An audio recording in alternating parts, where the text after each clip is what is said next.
Hello दोस्तों, आप लोगों का स्वागत करता हूं इतिहास की दुनिया 99 में। दोस्तों, आज ज्ञान बिंदु का टेस्ट 9 का आपका सॉल्यूशन होने वाला है। तो टेस्ट 9 में जितने भी क्वेश्चन हैं, सारे क्वेश्चन का जीके जीएस का आपका सॉल्यूशन इसी वीडियो में मिलने वाला है। तो चलिए हम लोग वीडियो को स्टार्ट करते हैं। देखिए, पहला प्रश्न आपके सामने में लग गया।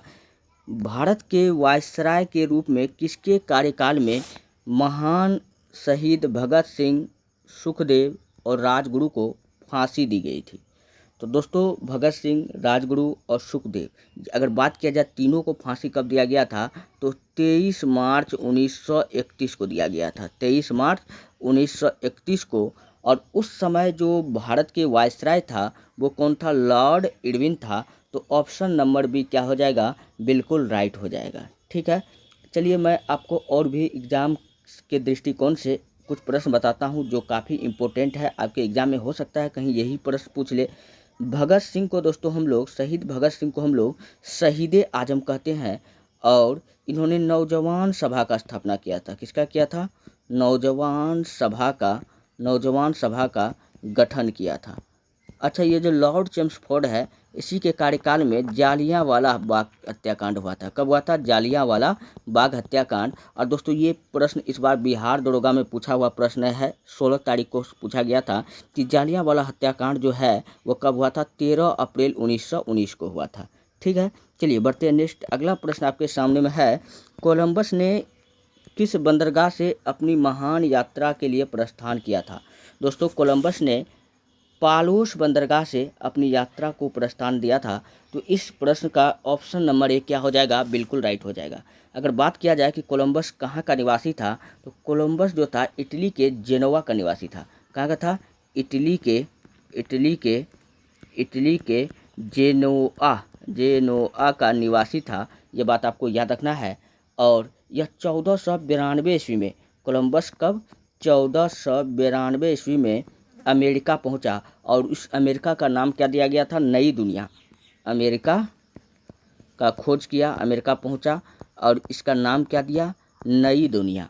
ठीक है, और कोलंबस के साथ में 3 और जहाज गया था। कोलंबस के साथ में 3 और जहाज गया था। ये 3 जहाज का नाम क्या था? ये 3 जहाज का नाम आपको बताना है कि नीना, पिंटा, और तीसरा आपको याद रखना है सांता मारिया। ये कोलंबस के साथ जाने वाला 3 और जहाज था। तो ये तीनों का नाम मैंने आपको बता दिया। और कोलंबस जो था वो किस देश का इसके लिए अपनी यात्रा को शुरुआत दिया था? तो वो दोस्तों स्पेन की राजकुमारी के कहने पर अमेरिका के खोज के लिए निकला था। ये बात आपको याद रखना है। चलिए बढ़ते हैं नेक्स्ट। अगला प्रश्न आपके सामने में है, पूना सार्वजनिक सभा की स्थापना किसने की थी? दोस्तों, पूना सार्वजनिक सभा का स्थापना किसके द्वारा किया गया था? तो वो किया गया था महागोविंद रानाडे के द्वारा किया गया था। तो इस प्रश्न का ऑप्शन नंबर क्या हो जाएगा? MG Ranade. Option number A क्या हो जाएगा? ऑप्शन नंबर बी क्या हो जाएगा? बिल्कुल राइट हो जाएगा। यहाँ महादेव गोविंद रानाडे है, लेकिन ये 1858 दिया हुआ है, लेकिन 1870 में हुआ था। तो ये चीज़ आपको ध्यान में रखना है। ठीक है, चलिए मैं आपको और भी प्रश्न बताता हूँ। अगर आपसे पूछ लेता कि आत्मीय सभा का स्थापना कौन किया था? आत्मीय सभा, ये तो यहाँ पर पूना सभा पूछा। तो आत्मीय सभा का स्थापना दोस्तों 1815 में हुआ था। कब हुआ था? 1815 में। और राजा राम मोहन राय, आर से राजा, आर से राम, फिर एम से मोहन, फिर आर से राय। तो राजा राम मोहन राय के द्वारा हुआ था। ठीक है, फिर क्वेश्चन पूछता कि तत्वबोधनी समाज का स्थापना किसने किया था? तत्वबोधनी समाज का स्थापना दोस्तों किसने किया था? तत्वबोधनी सभा का स्थापना या समाज का स्थापना पूछ लेता कौन किया था, तो आपको बताना था कौन किया था। तो देवेंद्र नाथ टैगोर ने किया था। और ये कब किया गया है? 1839 में। 6 अक्टूबर 1839 में देवेंद्र नाथ टैगोर ने किया था। देवेंद्र नाथ टैगोर के द्वारा किया गया था। किसान सभा का स्थापना पूछेगा किसने किया था? किसान सभा का तो किसान सभा का स्थापना किसने किया था? तो किसान सभा का स्थापना आपको बताना है स्वामी सहजानंद। क्या बताना है? स्वामी सहजानंद। दोस्तों ये सब क्वेश्चन काफ़ी इंपॉर्टेंट है जो आपके एग्जाम में हुबहू फंसने वाला है। धर्म सभा का स्थापना पूछेगा किसने किया था? तो धर्म सभा का स्थापना दोस्तों राधाकांत देव। कौन किया था? राधाकांत देव। चलिए बढ़ते हैं नेक्स्ट अगले प्रश्न की ओर। तीसरा नंबर का प्रश्न हो चुका है। चौथा नंबर का प्रश्न है सुप्रसिद्ध फिल्म गांधी का निर्देशन किसने किया था? तो सुप्रसिद्ध फिल्म गांधी का निर्देशन किसने किया था? तो वो किया था रिचर्ड एटनबरो। कौन किया था? तो रिचर्ड एटनबरो। तो इस प्रश्न का ऑप्शन नंबर सी क्या हो जाएगा? बिल्कुल राइट हो जाएगा। चलिए नेक्स्ट अगला है, गांधी ने 1917 में चंपारण सत्याग्रह क्यों संचालित किया था? दोस्तों यहाँ से प्रश्न बार बार पूछा जा रहा है चंपारण सत्याग्रह से, तो इसको आपको बढ़िया से पढ़ना है और इसलिए अभी आप समझ लीजिए। जिसका आगे एग्जाम है मैं यहाँ पर बता रहा हूँ, संभवतः जो मैं बताऊँगा इसी से क्वेश्चन आ जाएगा। तो गांधी जी ने चंपारण सत्याग्रह 1917 में किया था और ये गांधी जी का प्रथम सत्याग्रह था। क्या था? गांधी जी का भारत में प्रथम था। क्या था? भारत में प्रथम सत्याग्रह था। ठीक। और चंपारण सत्याग्रह जो था दोस्तों, यहाँ पर किसानों से ज़बरदस्ती 3/20 भाग पर नील का खेती करवाया जाता था। तो यहाँ देखिए क्या दिखा है, ब्रिटिश कानून के खिलाफ, दमनकारी नील बगान व्यवस्था के खिलाफ गांधी जी ने चंपारण सत्याग्रह शुरू किया था। और इसी चंपारण में एक किसान रहता था जिसका नाम क्या था?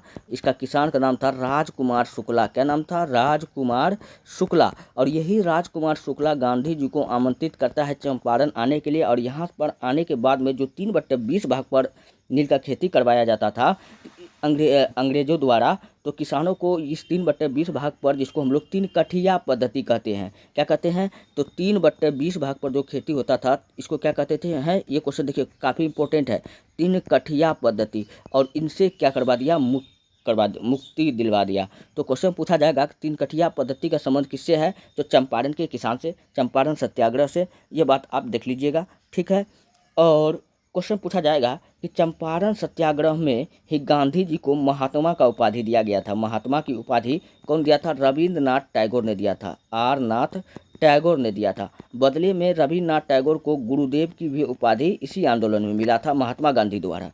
तो ये इसको दिया उपाधि और वो इसको दे दिया उपाधि। ठीक है। और चंपारण सत्याग्रह में ये बात बता दीजिए, अगर ये बात बता दीजिएगा तो हम समझ जाएंगे कि आप लोगों में जानकारी है कि महात्मा गांधी का जान कौन बचाया था? तो जान बचाया था बत्तख मियाँ। कौन बताया था? बत्तख मियाँ महात्मा गांधी का जान बचाया था। ये सारा क्वेश्चन पूछा हुआ है बत्तख मियाँ वाला भी, इसलिए मैं आपको बता रहा हूँ। अगर चंपारण से क्वेश्चन पूछ देगा तो यहाँ से जरूर पूछा जाएगा। चलिए बढ़ते नेक्स्ट अगला है, राष्ट्रीय आंदोलन में निम्न में से किसको नरम दलीय तौर पर नहीं जाना जाता था? अच्छा, नरम दल गरम दल, यहाँ से भी क्वेश्चन आ रहा है। कांग्रेस से भी एक प्रश्न आ रहा है। तो भारतीय राष्ट्रीय कांग्रेस का स्थापना 28 दिसंबर 1885 को हुआ था। और कांग्रेस दोस्तों 1907 का अधिवेशन में, कब? 1907 का अधिवेशन में कांग्रेस 2 भाग में बट गया। एक को कहा गया नरम दल, फिर दूसरा को कहा गया गरम दल। जो नरम दल में था, महात्मा गांधी के विचार के समर्थक लोग था गोपाल कृष्ण गोखले, दादा भाई नेरोजी, बाल गंगाधर तिलक नहीं, एम.जी. रानाडे, ये सब महात्मा गांधी के, ये सब नरम दल का व्यक्ति था। लेकिन जो गरम दल में जो शामिल था उसका ट्रिक याद रखना है, लाल बाल पाल। क्या याद रखना है? लाल बाल पाल। तो ये 3 व्यक्ति गरम दल में, लाल से लाला लाजपत राय, कहीं ऑप्शन में दिख रहा है गरम दल में। तो क्या पूछ रहा है? नरम दलीय के तौर पर नहीं जाना जाता, यानी गरम दल वाला आपसे पूछ रहा है। तो लाला लाजपत राय ये भी नहीं दिख रहा है। बाल से बाल गंगाधर तिलक दिख रहा है, यानी ऑप्शन नंबर ए क्या हो जाएगा? बिल्कुल राइट हो जाएगा। यही नरम दलीय नहीं, यानी कि गरम दल का व्यक्ति है। और पाल से बिपिन चंद्र पाल। तो लाला लाजपत राय, बाल गंगाधर तिलक, बिपिन चंद्र पाल, ये तीनों क्या है? गरम दल के व्यक्ति था। ठीक है। चलिए बढ़ते नेक्स्ट अगला प्रश्न आपके सामने में है, गांधी जी के अनुसार भारत को स्वराज मिलने पर शिक्षा का श्रेय क्या होना चाहिए? गांधी जी के अनुसार भारत को स्वराज मिलने पर शिक्षा का श्रेय क्या होना चाहिए? ऑप्शन में है साक्षरता, बिल्कुल नहीं। ज्ञान अर्जन, नहीं। किताबी ज्ञान, गांधी जी चाहते थे कि बच्चों को जो है किताबी ज्ञान से ज़्यादा उनके चरित्र के निर्माण में लगाया जाए। तो ऑप्शन नंबर बी क्या हो जाएगा? बिल्कुल राइट हो जाएगा। गांधी जी ने ये बात कहा था कि किताबी ज्ञान सिर्फ जो है आपको एक जीने का अनुभव होता है, जबकि वास्तविक जो ज्ञान होता है उसका चरित्र निर्माण होता है। ठीक। चलिए बढ़ते नेक्स्ट अगला प्रश्न आपके सामने में है, फरवरी 1938 में बिहार की चुनी हुई सरकार ने किस कारणवश इस्तीफा दे दिया था? तो फरवरी 1938 में बिहार में चुनी गई सरकार ने जो इस्तीफा दिया था, किस लिए दिया था? भारत का युद्ध में शरीक होना, गलत बात। गांधी जी के आहट पर अंग्रेजों के खिलाफ सत्याग्रह, ये भी नहीं होगा ऑप्शन। अंग्रेजों द्वारा लगाया गया भारी कर और राजनीतिक बंदियों को छोड़ना, हाँ ये बिल्कुल राइट होगा। 8 का डी नंबर, राजनीतिक बंदियों को छोड़ना। तो 8 का क्या हो जाएगा? ऑप्शन नंबर डी क्या होगा? बिल्कुल राइट हो जाएगा। चलिए बढ़ते नेक्स्ट, अगला है मुगल काल में उत्तर पश्चिम भारत का एक महत्वपूर्ण हस्तशिल्प उत्पादन और वितरण केंद्र था, तो वो कौन सा था? तो वो आपका हो जाएगा ऑप्शन नंबर ए, कश्मीर क्या हो जाएगा? बिल्कुल राइट हो जाएगा। अच्छा, मैं कुछ और चीज़ बताता हूँ। कहेगा कि मुगल काल में मीनाकारी कला क्या था? तो मुगल काल में मीनाकारी कला, तो दोस्तों मीनाकारी कला जो था दोस्तों, रंगीन पत्थरों को धातु में जड़ने का कला था। क्या था? रंगीन पत्थरों को धातु में जड़ दिया जाता था। रंगीन पत्थर को धातु में जड़ा जाता है, धातु में जड़ना। अच्छा, फिर क्वेश्चन पूछा जाएगा पच्चीकारी कला क्या था? मुगल काल में पच्चीकारी कला क्या था? पच्चीकारी कला दोस्तों, मुगल काल में पच्चीकारी कला जो था, यह पत्थरों को जोड़कर सजाया जाता था। इस कला के तहत क्या किया जाता था? पत्थरों को जोड़कर सजाया जाता था। ठीक, और फिर पूछेगा कि मुगल काल में चिकनकारी कढ़ाई क्या था? तो चिकनकारी कढ़ाई यह लखनऊ से संबंधित था। फिर पूछेगा कि मुगल काल में फुलकारी कढ़ाई क्या था? दोस्तों फुलकारी कढ़ाई एक तरह का क्या हुआ करता था? शाल हुआ करता था, चादर हुआ करता था, जिसमें मुगल काल का चित्र बना हुआ होता था। ये पंजाब में काफ़ी ज़्यादा फेमस था। तो फुलकारी कढ़ाई पूछेगा कहाँ फेमस था? फुलकारी कढ़ाई ये पंजाब में फेमस था। कहाँ था? पंजाब में फेमस था। ठीक, चिकनकारी कढ़ाई लखनऊ में। चलिए बढ़ते हैं नेक्स्ट, अगला प्रश्न आपके सामने में है। अगला प्रश्न 8वां 9 नंबर का हो गया, 10 नंबर का। चलिए 10 नंबर का प्रश्न देखिए, यहाँ पर है, निम्नलिखित में से कौन सा पुरातात्विक स्थल सिंधु घाटी सभ्यता से संबंधित नहीं है? तो सिंधु घाटी सभ्यता से कौन नहीं है? तो कालीबंगा आपका राजस्थान हो गया, जो घग्गर नदी के पास में है। किस नदी के पास में है? घग्गर नदी पर स्थित है।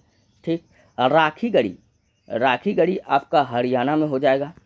हरियाणा में हिसार, राखीगढ़ी ये सब हो जाएगा। सुरकोटदा ये आपका गुजरात में हो जाएगा। तो ये सब आपका सिंधु घाटी सभ्यता का स्थल है। जबकि आहर नहीं है, तो नहीं है तो यही आपका आंसर हो जाएगा। नहीं ये वाला पूछ रहा है, तो ऑप्शन नंबर ए क्या होगा? बिल्कुल राइट हो जाएगा। चलिए बढ़ते हैं नेक्स्ट, अगला है, शरद चंद्र के जीवन पर आधारित विष्णु प्रभाकर जी ने किस कृति की रचना की थी? तो विष्णु प्रभाकर ने जो रचना किया था, किसका किया था? आवारा मसीहा का किया था। तो ऑप्शन नंबर बी क्या हो जाएगा? बिल्कुल राइट हो जाएगा।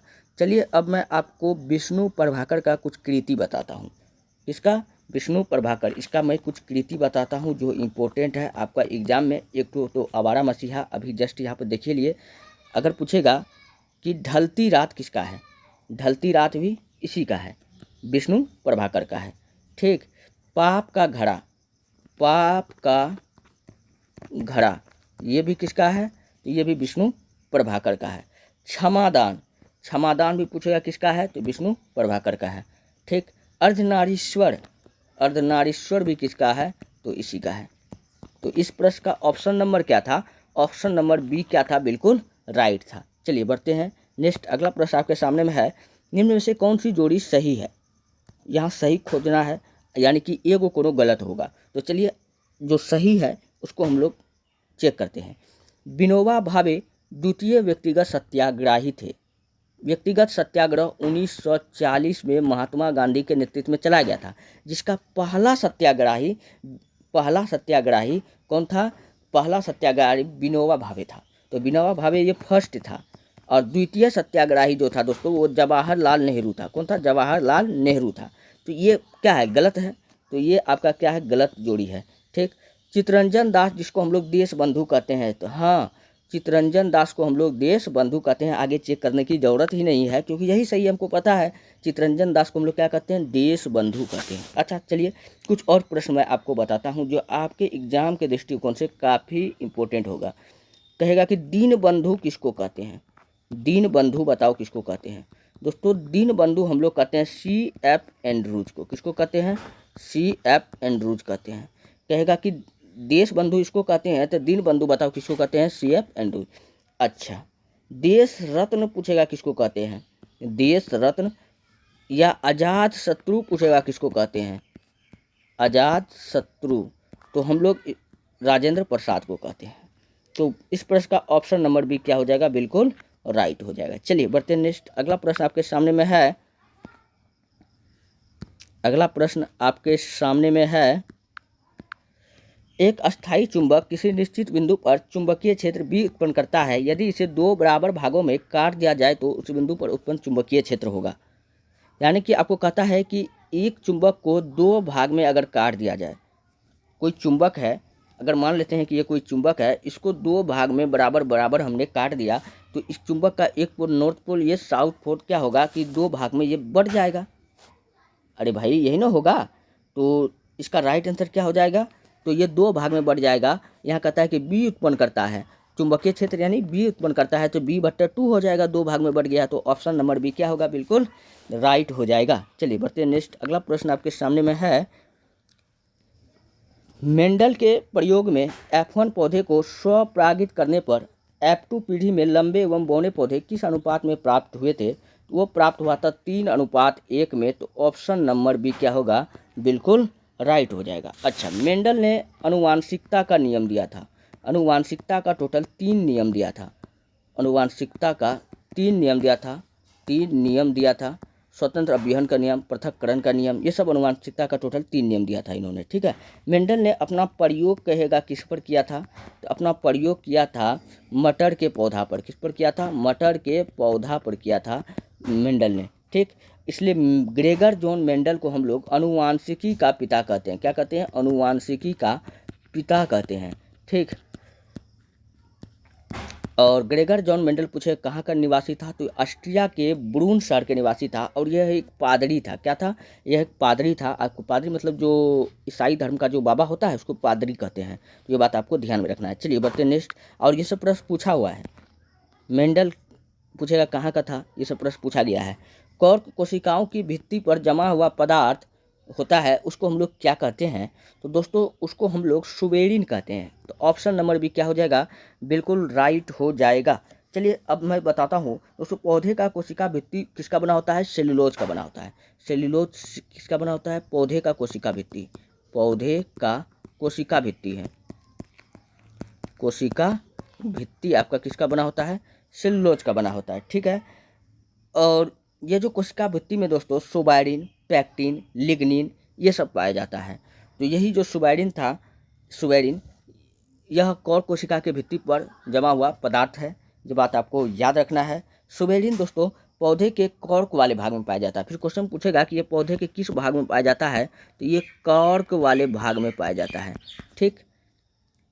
और सुबेरिन में फैटी एसिड नामक रासायनिक घटक पाया जाता है। क्वेश्चन पूछा जाएगा सुबेरिक में क्या पाया जाता है, तो फैटी एसिड नामक रासायनिक घटक पाया जाता है। चलिए बढ़ते हैं नेक्स्ट। अगला प्रश्न आपके सामने में है, प्रशीतक में जल को ठंडा रखने के लिए उपयोग में ली जाने वाली गैस है। प्रशीतक मतलब यानी कि फ्रिज, फ्रिज में जल को ठंडा रखने के लिए हम लोग कौन सा गैस का उपयोग करते हैं, तो उसमें दोस्तों हम लोग अमोनिया का करते हैं। तो ऑप्शन नंबर ए क्या हो जाएगा, बिल्कुल राइट हो जाएगा।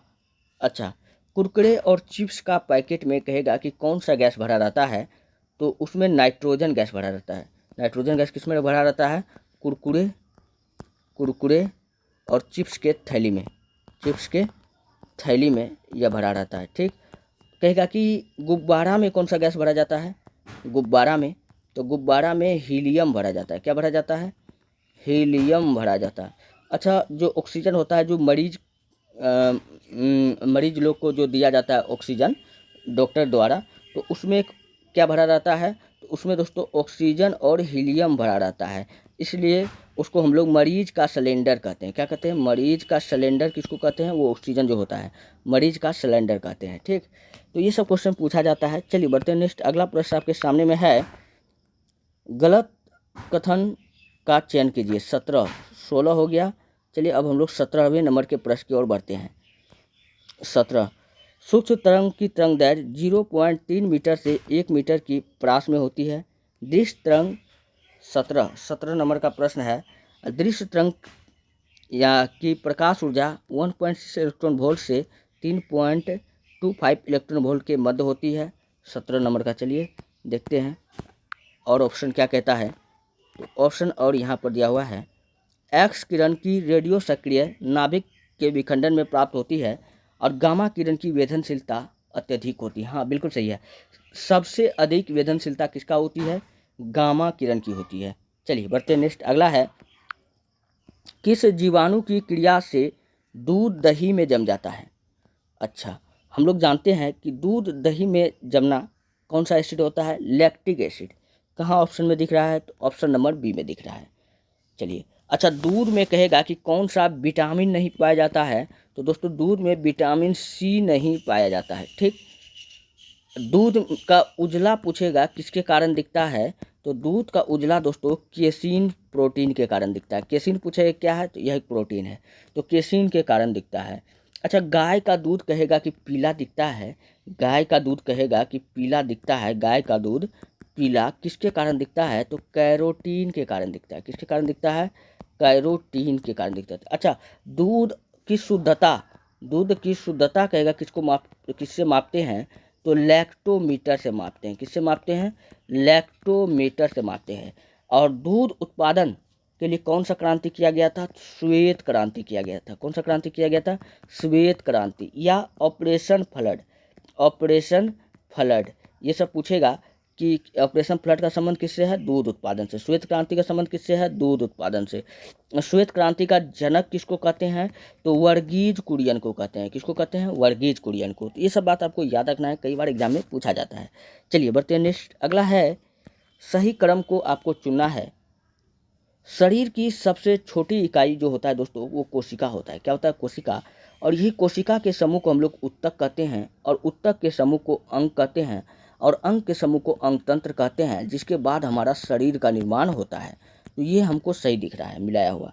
ठीक, फिर कहता है यहाँ उल्टे दे दिया है, उत्तक के समूह को कोशिका कहते हैं, नहीं, कोशिका के समूह को उत्तक न कहते हैं। तो ये क्या है? गलत दिया हुआ है। उत्तक उत्तक के समूह को कोशिका कहते हैं, ये भी गलत दिया हुआ है। कोशिका के समूह को अंग कहते नहीं, कोशिका के समूह को हम लोग उत्तक कहते हैं। तो ऑप्शन नंबर ए मिल रहा है, क्या है? हो जाएगा बिल्कुल राइट हो जाएगा। तो हमारा शरीर निर्माण का यही प्रोसेस होता है। जैसे अगर हम कह दें कि घर, ठीक, तो हम लोग कहेंगे कि ईंट का समूह को हम लोग क्या कहेंगे? दीवार कहेंगे ना। जब बहुत सारा दीवार जोड़ देंगे तो क्या बन जाएगा? कमरा बन जाएगा ना। जब कमरा के ऊपर जब बहुत सारा जब बिल्डिंग डाल देंगे तो क्या बन जाएगा? एक बिल्डिंग पर बिल्डिंग डाल देंगे तो क्या बन जाएगा? एक महल बन जाएगा। तो ये होता है, उसी प्रकार हमारे शरीर का निर्माण होता है। चलिए बढ़ते हैं नेक्स्ट। अगला प्रश्न आपके सामने में है, इंद्रधनुष बनने का कारण है। दोस्तों इंद्रधनुष बनने का क्या कारण है? पानी की बूंदों से सूर्य प्रकाश का अपवर्तन व परावर्तन, पानी के बूंदों से सूरज के प्रकाश का अवशोषण, पानी के बूंदों के माध्यम से सूर्य प्रकाश का प्रसार, पानी की बूंदों का आयतन। दोस्तों इंद्रधनुष बनने का जो कारण है वो क्या है? 20 नंबर का प्रश्न है। तो इसका ऑप्शन नंबर एक क्या हो जाएगा? बिल्कुल राइट हो जाएगा, पानी की बूंदों से सूर्य के प्रकाश का अपवर्तन व परावर्तन। परावर्तन मतलब होता है मुड़ना, ये बात आपको याद रखना है। ठीक, और इंद्रधनुष से कुछ क्वेश्चन मैं आपको बताता हूँ जो आपके एग्जाम में काफ़ी इम्पोर्टेंट होगा दृष्टिकोण से।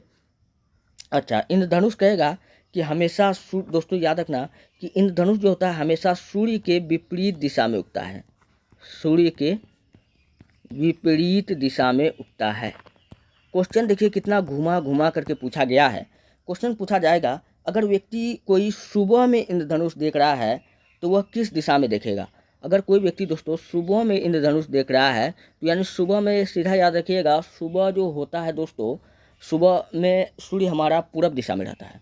तो जस्ट उसका विपरीत, क्योंकि यहाँ पर जस्ट बताया गया है कि इंद्रधनुष हमेशा विपरीत में उगता है, तो यह पश्चिम दिशा में इसको इंद्रधनुष दिखाई देगा। अगर कोई व्यक्ति शाम में इंद्रधनुष दिख रहा है, तो शाम हमारा सूरज पश्चिम दिशा में चल जाता है, तो उसको पूरब दिशा में इंद्रधनुष दिखाई देगा। ठीक, अगर कोई व्यक्ति दोपहर में दिखे तो ये बता दीजिए कि वो उसको इंद्रधनुष कब दिखाई देगा, कब दिखाई देगा। उसको इंद्रधनुष कभी भी दिखाई नहीं देगा। क्यों नहीं दिखाई देगा, इसका कारण है। चलिए बढ़ते हैं नेक्स्ट। अगला प्रश्न आपके सामने में है, पेयजल में फ्लोराइड की मात्रा अधिक होने का कारण किससे संबंधित होता है। अगर पेयजल में फ्लोराइड की मात्रा अधिक हो जाएगा तो वह हमारे दांतों को और हड्डियों को नुकसान पहुंचाता है। तो दांत तो हमारा ऑप्शन में नहीं है, लेकिन हड्डी है, तो ऑप्शन नंबर 1 क्या हो जाएगा, बिल्कुल राइट हो जाएगा। और इसी के कारण दोस्तों हमारा दांत क्या होता है, क्षय हो जाता है। चलिए बढ़ते नेक्स्ट। अगला है, एक परमाणु के नाभिक में सम्मिलित है, यानी परमाणु के नाभिक में क्या होता है। परमाणु के नाभिक में, ये हो गया कक्षा, इसके नाभिक में होता है न्यूट्रॉन और प्रोटॉन। क्या होता है, न्यूट्रॉन और प्रोटॉन, और इलेक्ट्रॉन इसका चक्कर काटता है। इसका कक्षा के चारों ओर क्या करेगा, इलेक्ट्रॉन चक्कर काटेगा। तो न्यूट्रॉन और प्रोटॉन होता है। खोजिए कहाँ दिख रहा है, तो ऑप्शन नंबर सी में दिख रहा है, न्यूट्रॉन और